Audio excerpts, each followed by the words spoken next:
आज हम बात करेंगे भारत के एक ऐसे गौरवपूर्ण प्रोजेक्ट की जिसने देश को दुनिया के गिने चुने देशों की कतार में ला खड़ा किया है, हाइपरसोनिक टेक्नोलॉजी डेमोन्स्ट्रेटर व्हीकल यानी HSTDV की।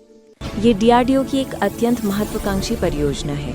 HSTDV का प्राथमिक उद्देश्य हाइपरसोनिक उड़ान के लिए आवश्यक प्रमुख तकनीकों का प्रदर्शन करना था। इसका सफल परीक्षण ब्रह्मोस 2 जैसी अगली पीढ़ी की हाइपरसोनिक क्रूज मिसाइल प्रणाली विकसित करने के लिए एक मजबूत तकनीकी नींव तैयार करता है। साथ ही इसका एक बड़ा लक्ष्य उच्च तापमान और अत्यधिक तनाव को सहन करने वाली विशेष सामग्री का परीक्षण करना भी है। HSTDV की सफलता का केंद्र बिंदु है इसका स्क्रैमजेट इंजन। स्क्रैमजेट इंजन को सुपरसोनिक कंबस्टन रैमजेट भी कहते हैं।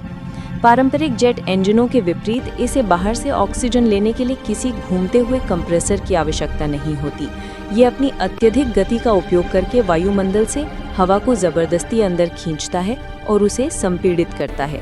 दहन कक्ष के अंदर भी हवा का प्रवाह ध्वनि की गति से तेज रहता है, जो इसे मैक 6 यानी ध्वनि की गति से 6 गुना अधिक रफ्तार पर उड़ने में सक्षम बनाता है। ये अविश्वसनीय गति ही हाइपरसोनिक तकनीक का आधार है। HSTDV को सीधे जमीन से लॉन्च नहीं किया जाता। सबसे पहले एक पारंपरिक रॉकेट बूस्टर इसे एक निश्चित ऊंचाई और गति तक यानी लगभग मैक 5 तक ले जाता है। इसके बाद HSTDV बूस्टर से अलग हो जाता है।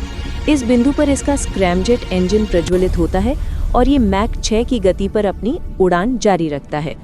उड़ान के दौरान ये वाहन अपने इंजन प्रदर्शन, नियंत्रण और गर्मी से सुरक्षा प्रणालियों के बारे में महत्वपूर्ण डेटा रिकॉर्ड करता है। भारत ने सितंबर 2020 में ओडिशा के तट से HSTDV का सफल उड़ान परीक्षण करके एक ऐतिहासिक उपलब्धि हासिल की है। इस सफलता ने भारत को अमेरिका, रूस और चीन के बाद हाइपरसोनिक प्रौद्योगिकी रखने वाला दुनिया का चौथा देश बना दिया है।